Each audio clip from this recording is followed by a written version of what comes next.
The door slammed so hard the framed photo of my late wife fell off the wall in the hallway. I didn't move to pick it up right away. I just stood there in the kitchen, 63 years old, holding a dish towel, listening to the sound of my son's car pulling out of the driveway. And I thought, this is what I built my life for. Her name was Nadine, my daughter-in-law. She had this way of smiling at you while she said something that could strip paint off a wall. My son Ethan, he met her at some corporate retreat about 4 years into his career at the logistics firm he worked for. Brought her home for Thanksgiving, and from the moment she walked to my front door, my door, the one I'd owned for 22 years, she looked around the house like she was appraising it. Not admiring, appraising. But I told myself I was being unfair. I told myself a man my age tends to be suspicious of change. My wife Patricia, she passed when Ethan was just 26. It was pancreatic cancer and it moved fast. And when it was over, it was like someone had reached into the house and turned off all the lights at once. Ethan and I, we grieved together. We ate bad takeout and watched old baseball games and didn't talk much, but we were there. That counted for something. So when he came to me a year after meeting Nadine and said he wanted to marry her, I said yes before he even finished asking for my blessing. I was happy for him. I genuinely was. I own a small plumbing supply business. Started it with a partner back in 1991, bought him out in 2003. It's not glamorous, but it's mine.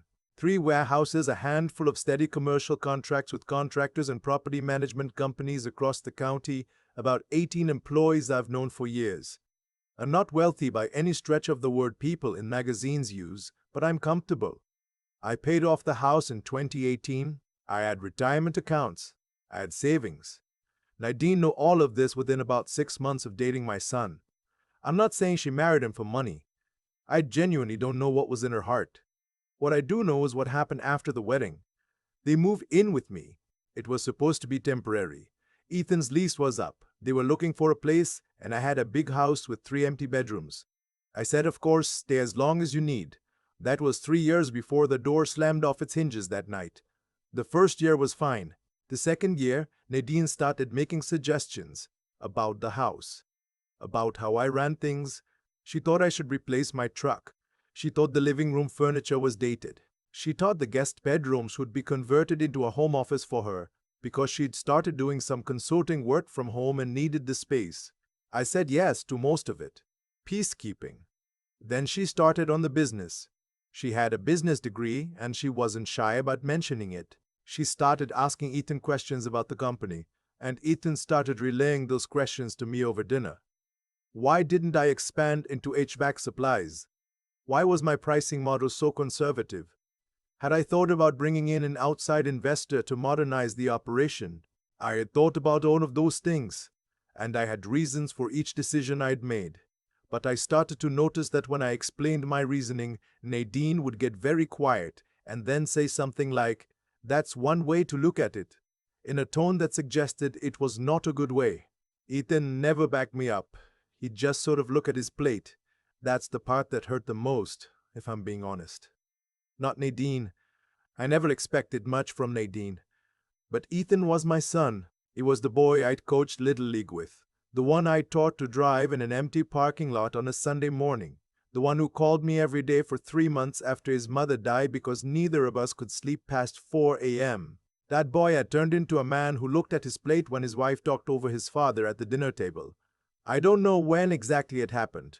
That's the thing about erosion. You don't notice it until you're standing at the edge of a cliff and you look down and think, when did all that ground disappear? About 8 months before the door slammed, Nadine came to me with a proposal. She sat me down at my own kitchen table with a folder, an actual folder with printed documents inside it. She had spoken to a financial consultant, someone she knew, not someone I'd ever met, and he had put together a plan for me to bring in a silent partner to the business. This partner would inject capital. Nadine would come on as a part-time operations consultant with a salary, and we would modernize the warehouse systems and expand. I read the documents.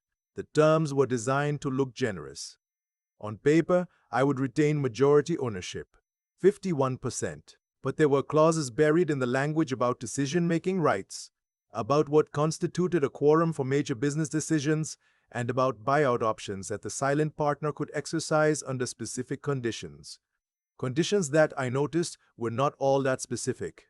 I'd been in business for over 30 years. I'd signed enough contracts to know when language was designed to sound simple while doing something complicated. I told Nadine I needed time to review it. She said, "Of course, take all the time you need," and smiled that smile. I called my business attorney the next morning. Her name is Diane. She's been my attorney for 15 years, and she said, and I remember this clearly, "Eugene, whoever wrote this document does not want you to understand it." Eugene. That's me. Eugene Calloway, 63 years old, owner of Calloway Plumbing Supply, father of one, widower. I told Diane to hold on to the documents and not to say anything yet. I wanted to understand the whole picture before I moved. 2 weeks later, I told Nadine I wasn't interested in the proposal. I tried to be respectful. I said it wasn't the right time and I had some concerns about the structure. She nodded. And then she said, "Ethan and I have been talking and we think it might be time for you to consider what your retirement actually looks like."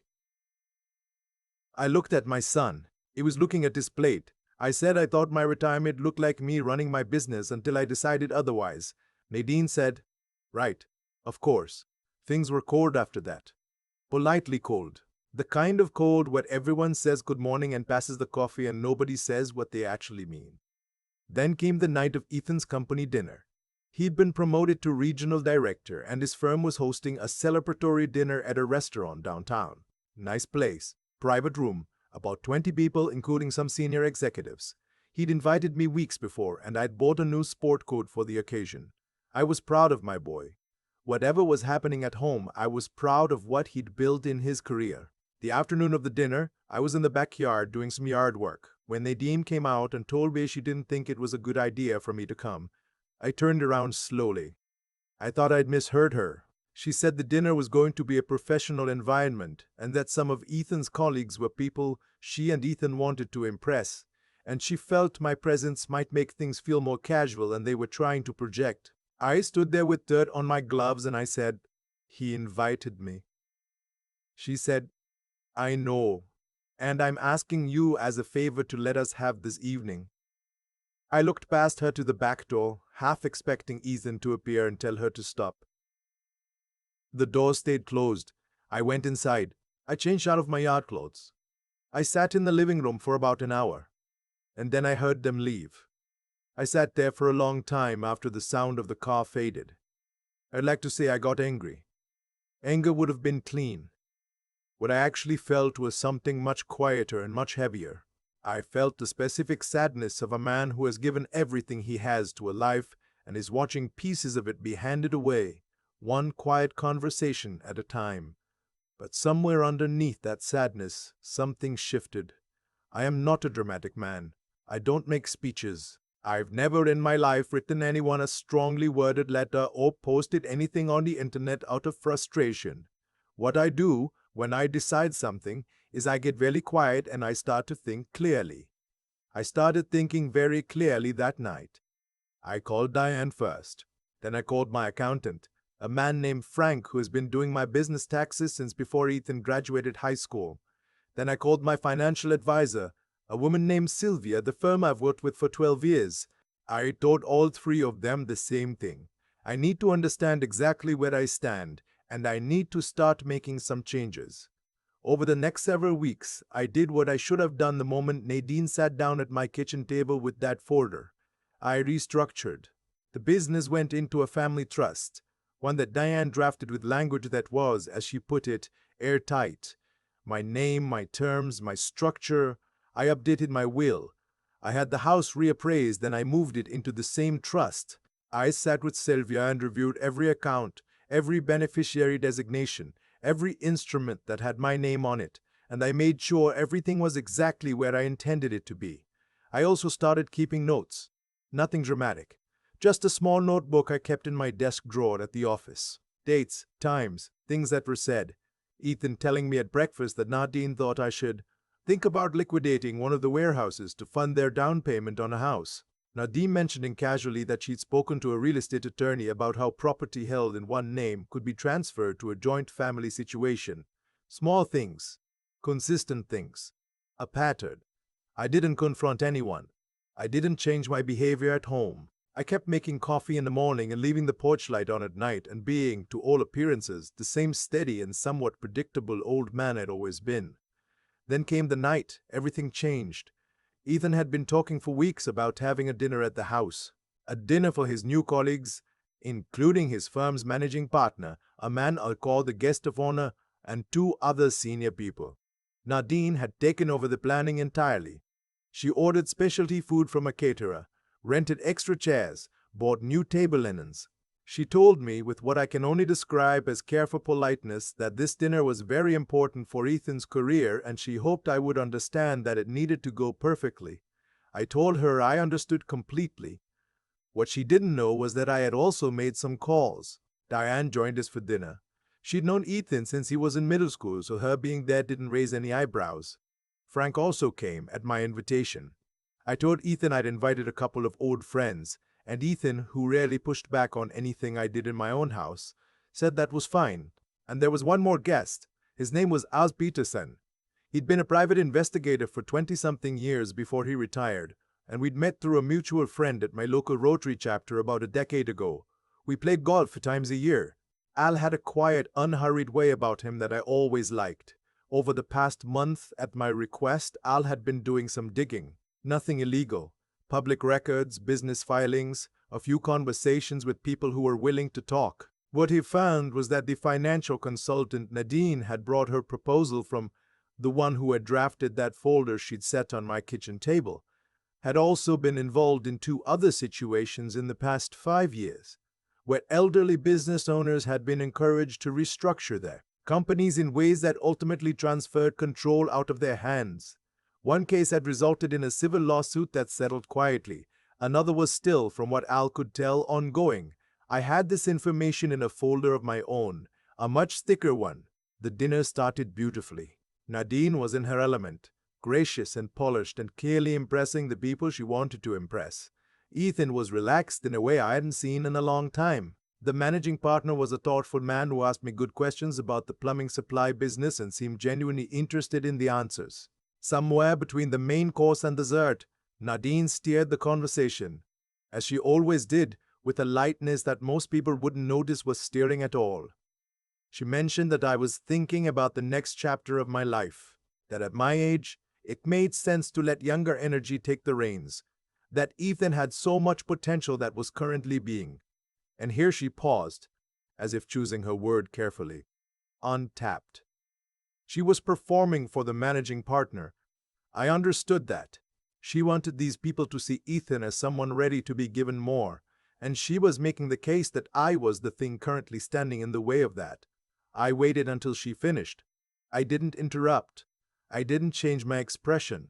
Then I said calmly that I wanted to share something with the table, since we were all here and since Nadine had brought up the subject of the business. I told them briefly what had happened, not emotionally, just factually. The folder on the kitchen table, the proposal, the financial consultant and what Al had found about his history, the conversation in the backyard where I'd been asked not to attend my own son's company celebration, the comments about the warehouse, the real estate attorney conversation. I had printed a summary, 1 page. I slid a copy to Diane, who was sitting next to the managing partner. The table was very quiet. Ethan's face had gone through about 4 different expressions in about 10 seconds. He looked at Nadine. Nadine had stopped smiling. The managing partner read the page that Diane had passed to him. He looked at me. He looked at Ethan. He said quietly that he was sorry to hear this. Nadine said that I was exaggerating, that I was a lonely old man who had misunderstood a family conversation about financial planning. I said, "That's possible. That's why Diane is here. She was my attorney during all of it, and she has the full documentation." Diane nodded once. Nadine pushed back from the table and excused herself. She didn't come back. After the guests left, Ethan and I sat at the kitchen table for a long time. He didn't say much at first. I didn't push him. I just waited, the way I'd learned to wait when he was a teenager and needed time to find his words. Finally, he said, "Dad, I didn't know about the consultant's history." I believed him. That was the hard part. I genuinely believed him. I don't think my son was a bad man. I think he was a man who loved his wife and trusted her and didn't ask enough questions. I think he made himself small in the wrong places. I told him that. I also told him that I loved him. That wasn't complicated. What was complicated was the conversation we had to have about what came next. Ethan and Nadine couldn't stay in my house. That was clear. I told him that wasn't punishment. It was just the truth that some arrangements run their course and this one had. He nodded. He looked very tired. They moved out the following month. Ethan got an apartment about 12 minutes from my house. He and Nadine separated 8 weeks later. I didn't ask why, and he didn't volunteer the details. But he showed up at my door on a Saturday morning with a box of my wife's old cookbooks that Nadine had apparently been storing in their closet, and he said he thought I might want them back. I made him breakfast. We didn't talk about Nadine, we talked about baseball. He stayed for 3 hours. I kept the business exactly as it was. The trust is in place. Diane reviews anything significant before I sign it. Frank and Sylvia have standing instructions about what to watch for. Al and I played golf last month. He beat me by 4 strokes, which he found considerably funnier than I did. My wife's photo is back on the wall. I rehung it the morning after the dinner. I made sure it was level this time. I think about what I would tell a man in the position I was in a year ago. A man sitting in his living room in the dark after being told by his daughter-in-law not to attend his own son's dinner. A man who has worked his entire life to build something and can feel, in a way he can't quite name, that something is being slowly taken from him. I'd tell him the anger isn't the useful part. The anger will come and it will feel like fuel, but it burns out fast. What lasts longer is clarity. Get quiet. Make some calls. Talk to the people who know your business, your finances, your legal situation. Understand exactly where you stand before you do anything at all. And then, when the moment comes, let the truth do the heavy lifting. I didn't raise my voice once that evening. I didn't have to. That's the thing about building something, honestly, over 30 years. The documentation is already there. All you have to do is bring it to the table. I've been asked, since all of this happened, whether I feel like I won something. It's not a simple question to answer. When people ask it, they usually mean it in the scoreboard sense. Did the bad guy lose? Did the good guy come out ahead? Can we close the book on this one? And I understand that impulse. We all want clean endings. We want the story to wrap up in a way that confirms what we already believe about how the world is supposed to work. But the truth is messier than that. And I think that messiness is actually the most important part. What happened with Nadine wasn't just about her. It was about the years I spent nodding at dinners when I should have spoken. It was about the afternoons I bit my tongue in my own kitchen. It was about watching my son look at his plate and choosing not to name what I was seeing, because naming it would have meant deciding what to do about it. Every time I didn't act, I gave that situation a little more room to grow. That's not blame. That's just how things work. Inaction is still a choice, and choices have consequences.